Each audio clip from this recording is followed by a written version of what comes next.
শুরু করছি পরাণ গল্পের পর্ব সংখ্যা ৩। লেখনীতে সানজিদা আক্তার মুন্নি।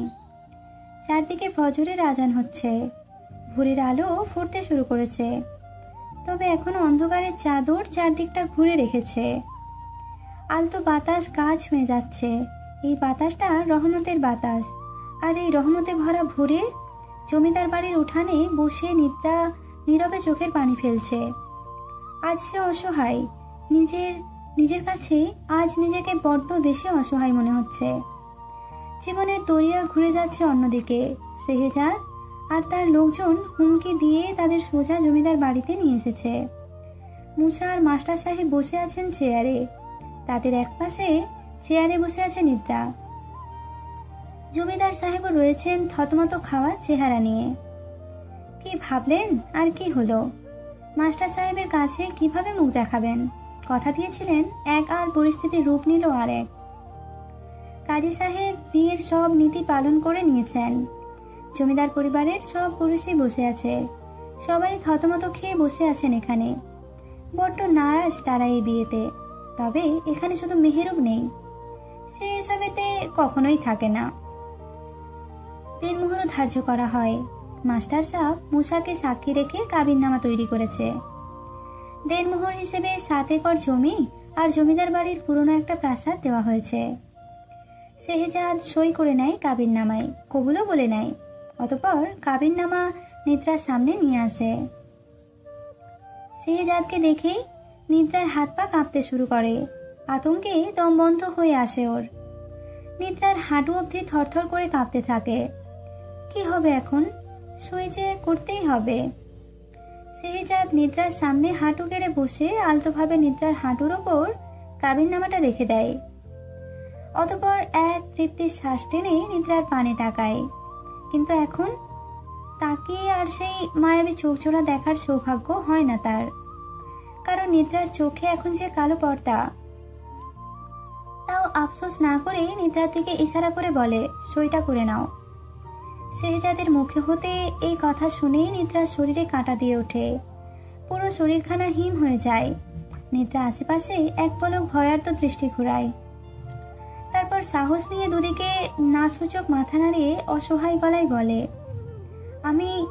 আমি আপনার বেগম হতে চাই না, আমি পারবো না। শেহজাদ এটা শুনে ওর বাবার দিকে তাকিয়ে বলে, বাপ ভাইয়ের লাশ পড়লে তাদের খাটিয়া বইবার কিন্তু এখানে কেউ নেই, মনে রেখো। কথাটা নিদ্রার কর্ণপাত হতেই শরীর ঝাঁকুনি দিয়ে ওঠে ওর। নিদ্রা আটকে উঠে বলছে, কি বলছে শেহজাদ এসব? তার বাপ ভাইকে মেরে ফেলবে? জমিদার সাহেব শেহজাদের এমন কথা শুনে গাঢ় গলায় শেহজাদকে উদ্দেশ্য করে বলে, তুমি এসব কি বলছো? সুন্দর করে কথা বলো। শেহজাদ আগের মতোই নিদ্রার ন্যায় তাকিয়ে বলে, আমার বেগমকে আমি যা ইচ্ছে বলার ক্ষমতা রাখি। নিদ্রা কাঁপতে থাকে, ঘামতে শুরু করেছে ওর শরীর। নিজের বাবা ভাইয়ের দিকে তাকাই এক পলক। তারা নিরলস অসহায় মুখে তার দিকেই তাকিয়ে রয়েছেন। বাবা ভাইয়ের প্রাণ বাঁচাতে নিদ্রা মরতেও পিছুপা হবে না। নিদ্রা এক দীর্ঘ শ্বাস নেয়। অতঃপর শেহজাদের ন্যায় তাকিয়ে কাঁপা গলায় বলে, কলম কলম। শেহজাদ নিদ্রার হাতে তুলে দেয় একটা পালকের কলম। নিদ্রা সেই কলমখানা হাতে নিয়ে কিছু মুহূর্ত কাবিননামা আর কলমের দিকে তাকিয়ে থাকে। অতঃপর কাঁপা হাতে কলমখানা বসিয়ে দেয়, ছোট্ট করে এঁকে দেয় নিদ্রা নামখানা। হাতখানা অবশ হয়ে এসেছে নিদ্রার। জীবনের সব মিলিয়ে গেল বুঝি। নিদ্রা সই করেই এক নিঃশ্বাসে 3 বার বলে ওঠে, কবুল কবুল কবুল। এটা শুনেই শেহজাদ খুশি হয়ে তৃপ্তির হাসি দিয়ে বলে, আলহামদুলিল্লাহ, সুবহান আল্লাহ।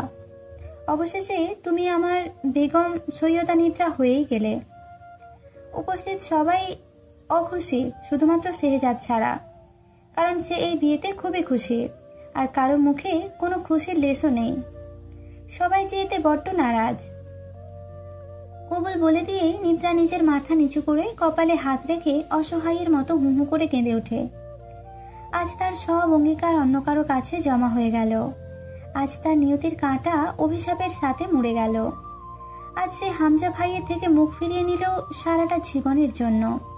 তার বাবার দেওয়া প্রতিশ্রুতি ধ্বংস হয়ে গেল। মুসা আর মাস্টার সাহেব উঠে এসে নিদ্রার দুপাশে দাঁড়ান। নিদ্রা নিজেকে আর ধরে রাখতে পারে না, মুখ নিচু করে বাবাকে জড়িয়ে ধরে ফুঁপিয়ে কেঁদে ওঠে। জীবনের এই প্রথমবার সে নিজের বাবাকে জড়িয়ে ধরল। মাস্টার সাহেব নিদ্রার মাথায় হাত বুলিয়ে দিতে দিতে বলেন, কাঁদিস না, এখানে হারাম পুরুষরা আছেন, তোর গলা ওনারা শুনে নিচ্ছেন যে। নিদ্রা ঢোক গিরে চুপ হয়ে যায়। তখনই জমিদার সাহেব মাস্টার সাহেবকে নিয়ে অন্যদিকে যান। ওনার সামনে গিয়ে মাস্টার সাহেব বলেন, এটা কি হলো? আপনি না বলেছিলেন নিস্তার করবেন? আর এই তার নমুনা সাহেব। জমিদার সাহেব থতমত খেয়ে বলেন, আমি কি জানতাম আমার ছেলে এমন কিছু করবে? আমি সত্যিই দুঃখিত, তবে চিন্তা করবেন না, আমি এর একটা বিহিত করবই। মাস্টার সাহেব অসহায় গলায় বলেন, সবই তো শেষ, আর কি বিহিত করবেন শুনি? জমিদার সাহেব মেকি হেসে বলেন, শুরু এত তাড়াতাড়ি হলেও শেষটা দেরিতেই হয়। এদিকে নিদ্রার সামনে উঠানে এসে দাঁড়ান শেহজাদের ছোট ভাই মেহেরুবের বেগম নুরি আর ওর মা, মানে বাড়ির সব মহিলারা আর কি। নিদ্রার হাত হালতো করে ধরে যত্ন সহিত দাঁড় করান। নিদ্রা এটা দেখে ওদের দিকে তাকিয়ে নিজের মাথা দুই দিকে নাড়াতে থাকে। ফুঁপিয়ে কেঁদে উঠে বলে, আমি বাড়ি যাব, আমায় যেতে দিন সৈয়দারা, দয়া করুন আমার গরিবের এক কন্যার ওপর। সৈয়দারা থেমে যান, ওনারাও নিদ্রার কষ্টে কষ্ট পাচ্ছেন, কিন্তু কিছুই যে করার নেই। নিদ্রাকে উদ্দেশ্য করে নুরি মলিন গলায় বলে, নিদ্রা আপু, তোমাকে যে যেতেই হবে, এটাই তোমার সারা জীবনের স্থান। নিদ্রা পাগলের মতো কাঁদতে কাঁদতে বলে, না, আমি এখানে থাকবো না, আমি সৈয়দার খেতাব চাই না। চাও আর না চাও, আজ থাইকা তুমি নিচু জাত তাইকা উঁচু হয়ে গেছো, বেগম নওয়াবের পরিচয় পেয়েছো, আর এটাই তোমার নিয়তি, বুঝলা? হুনেসা খাতুন সামনে থেকে আস্তে আস্তে এই বিষে ভরা কথা নিদ্রার পানে ছুঁড়ে দেন। নিদ্রা ছোটার জন্য অনেক চেষ্টা করে, এটা দেখে শেহজাদের মা বলে ওঠেন, মা মেনে নাও, এটাই তোমার সব এখন থেকে।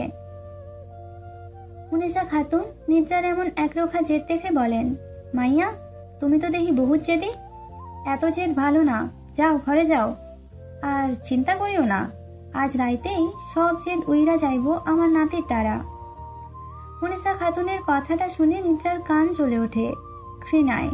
ছি, ঠিক কতটা নোংরা এনাদের মানসিকতা। সৈয়দ শাহাবুদ্দিন বর্তমান জমিদার পরিবারের প্রধান, একজন সুবিচারক, ব্যবসায়ী ও জননন্দিত নেতা। তার স্ত্রী সৈয়দা মেহেরুন্নেসা এক মার্জিত গৃহিণী, ইসলাম শিক্ষায় রত তিনি। শেহজাদের দাদা ছিলেন শামসুদ্দিন, তবে তিনি এখন আর নেই। দাদি হুনেসা খাতুন বৃদ্ধা হয়েও পরিবারের সকল তিনি মূল ভিত্তি। শাহাবুদ্দিনের সাহেবের 3 ছেলে, বড় ছেলে সৈয়দ শেহজাদ, বয়স 30। পরিবারের বড় ছেলে সে 6 ফুট লম্বা, গাম্ভীর্যপূর্ণ, রুদ্ধ স্বভাব, প্রখর বুদ্ধিমান। সে একাধারে জমিদার, ব্যবসায়ী, বিচারক এবং রহস্যময় রাজনৈতিক নেতা। তার নিজস্ব ব্যবসাও রয়েছে। বর্তমানে মূলত পরিবারের ছায়া সেই নেতাই। শহরে ও গ্রামে যার প্রভাব সমান বিস্তৃত। দ্বিতীয় ছেলে সৈয়দ সাফায়াত, বয়স 27। বলতে গেলে মাঠের কাছাকাছি থাকা এক কঠিন বাস্তব মানুষ।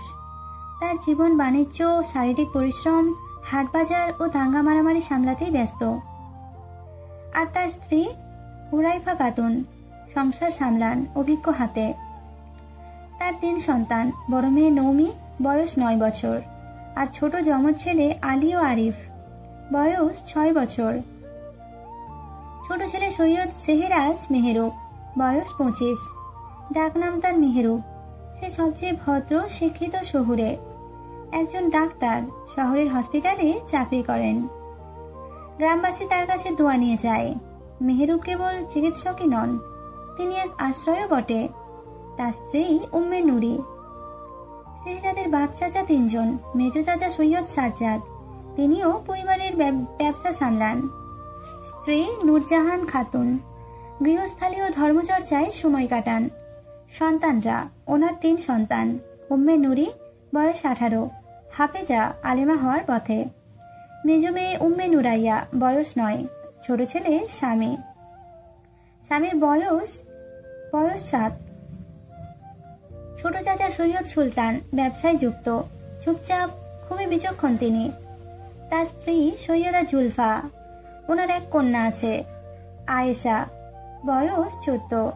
কোরআনের শিক্ষায় অগ্রসর, মার্জিত স্বভাব। মাস্টার সাহেবের পরিবার, নজরুল ইসলাম মানে মাস্টার সাহেব। তিনি স্কুল মাস্টার নন, তিনি ট্রেলার মাস্টার, আর তাই তাকে মাস্টার ডাকা হয়। গ্রামের বাজারে ছোট দোকান চালান তিনি। নিজের ঘামছড়া উপার্জনে সন্তানদের ইসলামী শিক্ষায় গড়ে তুলেছেন তিনি। ওনার স্ত্রী খাদিজা বেগম, তিনিও একজন আলেমা, পরিবারের নৈতিক রক্ষা কবচ। নুসাইবা নিদ্রা, একজন হাফেজা ও আলেমা, বয়স 21, উচ্চতা 5 ফুট 4। নিদ্রার ছোট ভাই উসমা মুসা, বয়স 19, হাফেজ, আলেম হওয়ার পথে। খুবই ভদ্র ও মায়ের সাথে বেশি সময় কাটায়। তাদের পরিবারে বিলাসিতা নেই, নেই জমকালো আয়োজন, তবে 3 বেলা খেয়ে ইবাদতের সময় শান্তি পান। আর তাদের চোখে সেটাই অনেক কিছু। 3 ওয়াক্ত ভরপেট খাবারেই তারা কৃতজ্ঞ। তাদের সংসারে বিলাসিতা নেই, আছে সংযম, তাকওয়া আর পারিবারিক ভালোবাসা।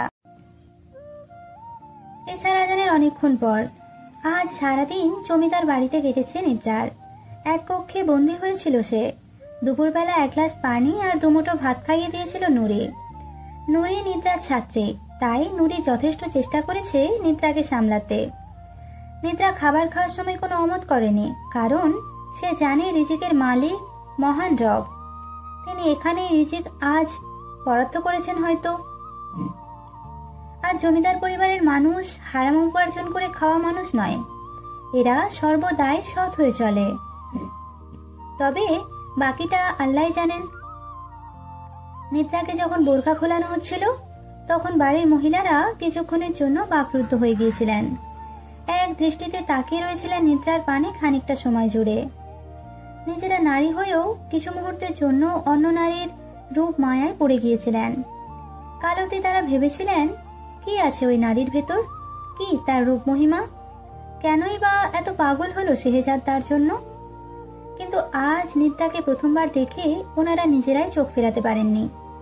এমন ভয়ঙ্কর মায়াবতী এই নারী, যেমন রূপ তেমনি রূপের উপর ঝরে পড়া মায়া।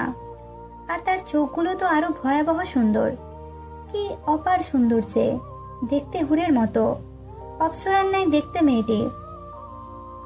আল্লাহ কোনো ত্রুটি রাখেননি হয়তো তার রূপ গড়তে, তাই হয়তো এত ভয়ঙ্কর সুন্দর। বারবার ওনারা নিদ্রার পানে তাকিয়েছেন। নিদ্রার কান্না ভেজা মুখ, লাল টকটকে হয়ে যাওয়া মনোলোভা এই রূপ।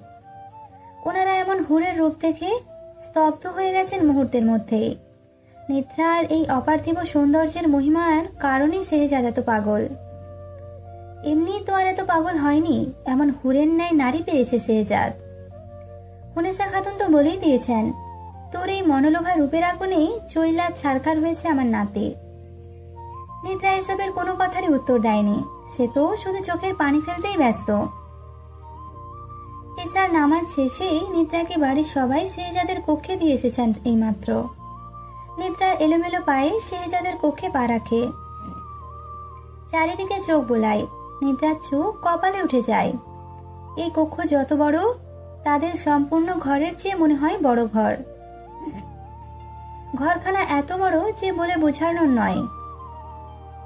নিদ্রা চারদিকে চোখ বোলায়। এই কক্ষের ভেতর 3-4টে আরো দরজা রয়েছে, তবে সেগুলো বন্ধ। ঘরের মাঝখানে একটি বিশাল খাট, কাশ্মীরি কাঠের তৈরি, যার গায়ে মুঘল আমলের খোদাই করা সোনা আর রূপার পাত বসানো, তাতে ফুল আর লতা আঁকা। ঘরে রয়েছে এক ব্যালকনি, যাতে পর্দা ফেলা। রাতের অন্ধকারে পর্দাখানা অল্প দুলছে। ব্যালকনির দরজার এক পাশে ছোট্ট সুন্দর বড় কালো কয়েকটি পাটি আলমিরা, যাতে অনেক সুন্দর নকশা করা। ঘরের বাম কোণে রয়েছে এক বিশাল আয়না, পিতলের ফ্রেমে বাঁধানো। পাশেই একটি জামাদান রাখা, রূপার তৈরি, যার ভেতরে গোলাপ জল ও আতরের শিশি সাজানো। এইসব ঘ্রাণে সবসময় মনে হয় পবিত্র ও স্নিগ্ধতা থাকে। ডান দিকে সাজানো বইয়ের তাক চামড়ায় বাঁধানো, কিতাব, তাফসির, হাদিস, কবিতা, ইতিহাস আর শাসনতন্ত্র সংক্রান্ত দুর্লভ গ্রন্থ সম্ভার। তার ঠিক নিচেই নবাবের দস্তখত টেবিল, যেখানে রূপার কালামদানে রাখা কলম, কালি ও সিলমোহর। ঘরের মেঝেতে বিছানো মোটা কাপড়ের সুন্দর কার্পেট। ঘরের একটি কোণে আছে তার ব্যক্তিগত নামাজ ঘর, যেখানে রাখা মক্কার দিকমুখী একটি মিহরাবের মতো তৈরি অংশ, আর বিছানো সাদা মোটা জায়নামাজ। সেখানে সাদা রেশমের রকমারি কোরআন শরীফ, যার খাপে মুক্তা বসানো। ঘরের ছাদ থেকে ঝুলে আছে একটি বিশাল ঝাড়বাতি, সোনার হালকা পাত বসানো। বাতি জ্বালানোর জন্য ঘরটা জ্যোতির রাজ্যে রূপ নিয়েছে। নিদ্রাকে নুরি নিয়ে শেহজাদের বিছানায় বসায়। শেহজাদের মা একখানা সাদা সোনালি পাড়ের বেনারসি নিদ্রার হাতে তুলে দিয়ে বলেন, যা মা, এটা পরে আসো। নিদ্রা ওনার ন্যায় অসহায় চোখে তাকিয়ে বলে, আমি আপনার পুত্রকে নিজের মেহরাম হিসেবে মেনে নিইনি, আমি পারবো না তার জন্য বেগম সাজতে। মেহেরুন্নেসার খুব খারাপ লাগে এই কথাখানায়। একজন নারীকে তার মতের বিরুদ্ধে বিয়ে করাটা আসলেই পাপ। ওনার ছেলে এমন কিছু করবে কল্পনাও করেননি উনি। নিদ্রাকে বোঝানোর জন্য কিছু বলতে যাবেন, তখনই হুনেসা খাতুন কক্ষে প্রবেশ করতে করতে খারুজ গলায় বলেন, জাতহীন হইয়া নবাবের বেগম হয়েছিস মাইয়া, তারপরও এত তেজ? সাত কপালের ভাগ্য আমার নাতি তোকে বিয়া করছে। এটা শুনে নিদ্রার খুব খারাপ লাগে। কথাটা শুনে ভিতরখানা কষ্টে ফেটে পড়ে। জাতহীন হলে কি মানুষ হয় না নাকি? এত নিচু চোখে কেন দেখে সবাই? আর সে তো নিজে ইচ্ছেই নবাবের বেগম হতে চায়নি। মেহেরুন্নেসারও খারাপ লাগে কথাটি, কিন্তু শাশুড়ির মুখের ওপর কিছু বলার সাহস সে আজ পর্যন্ত হয়নি। হুনেসা খাতুন মেহেরুন্নেসার হাত হতে বেনারসিখানা নিয়ে নিদ্রার হাতে জোর করে দিয়ে বলেন, যাও, চুপচাপ গিয়ে পড়ে আও। নিদ্রা ভয়ে গুটিয়ে যায়। নতুন জায়গা, সবাই অচেনা, কি হবে তার এখানে? কিন্তু তারপরও নিদ্রা বেনারসিখানা হাতে তুলে নেয়। ভয়ে ভয়ে সবার দিকে তাকিয়ে বলে, আমি শাড়ি কিভাবে পরে জানি না তো। হুনেসা খাতুন এতে তিক্ত গলায় বলেন, এটা জানো না কেন? বাঙালি হইয়া শাড়ি পরতে জানো না? নিদ্রা মাথা নিচু করে নেয়। হুনেসা খাতুন নূরের দিকে তাকিয়ে বলেন, ওরে শাড়ি পরাইয়া দে। তারপর নিদ্রার দিকে তাকিয়ে বলেন, শাড়ি পরা শিখানিও, মাঝে মধ্যে শাড়ি পরতে হইব আমার নাতির লাইগা। নিদ্রা মাথা নিচু করেই থাকে, মনে হাজার রাগ পুষছে। সে সব ছাড়বে শেহজাদের উপর, শুধু একবার ওই পুরুষকে একা পাক, তারপর নিজের শক্ত রূপে আসবে। কিছু মুহূর্ত পর নিদ্রাকে সুন্দর মতো তৈরি করা হয়, তবে মুখে বাহারি কিছু দেওয়া হয় না, কারণ নিদ্রা রূপের যে বাহার, এতে অন্য বাহারি কিছুর প্রয়োজনই নেই। শাড়ি পরানোর পর ওর সুন্দর চুলগুলো খুলে দেওয়া হয়, যা ওর সারা পিঠ জুড়ে ছড়িয়ে ছিটিয়ে পড়ে। শেহজাদের কক্ষখানা ফুল দিয়ে সাজানো হয়। ঘরের চারপাশে হ্যারিকেন, মোমবাতি জ্বলছে, সাথে কাঠগোলাপের বাহার। সাথে বিছানার চাদরের ওপর আরেকখানা সাদা ধপধপে চাদর মোড়ানো হয়। সবাই ঘর সাজিয়ে বেরিয়ে যান কক্ষ হতে, তবে হুনেসা খাতুন যান না। বিছানার মধ্যখানে বসে থাকা নিদ্রার পাশে এসে বসেন। নিদ্রার ভিতরখানা ভয়ে শুকিয়ে কাঠ হয়ে গেছে এতক্ষণে। এর মধ্যে হুনেসা খাতুনকে দেখে ভয়ে কুঁকড়ে উঠেছে। এই মহিলাকে বড্ড ভয় লাগে। ওর সাথে শুধুই খারুস গলায় কথা বলেন। হুনেসা খাতুন ওর পাশে এসে বসেন। তারপর বলেন, শুন, তোর ভাগ্যবালা আমার নাতি তোরে পছন্দ করছে। ভাব একবার, জাতহীন তুই, কই আবর্জনা থেকে উঠে এসেছিস, এসে নবাবের বেগম হয়ে গেছিস। আর আমার নাতির মতো পোলা পাবি এই গ্রামে একটা? কি সুন্দর, চাঁদের মতন সুন্দর। আমার নাতির কপাল ভালো যে আজ তুই এইখানে। নিদ্রার চোখে পানি এসে যায় এই জাতহীন কথাটা বারবার শুনতে হচ্ছে বলে। উনি আরো বলেন, শোন, যখন শেহজাদ আসবে কক্ষে, তখন সালাম দিবি ওরে। নিদ্রা চুপচাপ মাথা নাড়ায়। হুনেসা খাতুন বলেন, শোন, স্বামীর পায়ের নিচেই কিন্তু বেহেশত, আমার নাতি যেন নারাজ না হয় তোর ওপর। খবরদার, ওর সাথে নিজের তেজ দেখাতে যাস না আবার। ওর ডাকে সাড়া দিস, ওকে নিজের সর্বত্র উজাড় করে ভালোবাসা মুড়িয়ে দিস। মনে রাখিস, আজ তোদের জীবনের শ্রেষ্ঠ রায়। এই বলে হুনেসা খাতুন উঠে দাঁড়ান। নিদ্রার এই কথাগুলো কলিজায় গিয়ে লাগে। কি করবে ও? যাকে নিজের স্বামী মানে না, তাকে সর্বোচ্চ কি করে উজাড় করে দেবে? এত সহজ কাউকে ভালোবাসা? এত সহজ? হুনেসা খাতুন কক্ষ হতে বেরিয়ে যান। কিছু মুহূর্ত পার হয়। নিদ্রা ধীরে ধীরে বিছানা থেকে নামতে থাকে। বসে থেকে কাঁদতে কাঁদতে চোখ জ্বালা করছে। রাগে ক্ষোভে পাগল পাগল লাগছে নিজেকে। পা অবশ হয়ে গেছে। নিদ্রা শাড়ির কুচিটা ধরে যেই না বিছানা থেকে পা রাখে মেঝেতে, তখনই খট করে দরজা খুলে যায়। এতে ভয়ে কুঁকড়ে ওঠে নিদ্রা। ভয়ে ভয়ে দরজার পানে তাকাতেই চোখে পড়ে শেহজাদের পানে। পরনে যার সাদা পাঞ্জাবি পায়জামা, তবে এখন গায়ে চাদর জড়ানো নয়। আলোয় স্পষ্ট দেখতে পাচ্ছে নিদ্রা শেহজাদকে, যে মন ভোলানো দৃষ্টি নিয়ে তাকিয়ে আছে নিদ্রার পানে। এতে তো নিদ্রার শরীর জ্বলে ওঠে।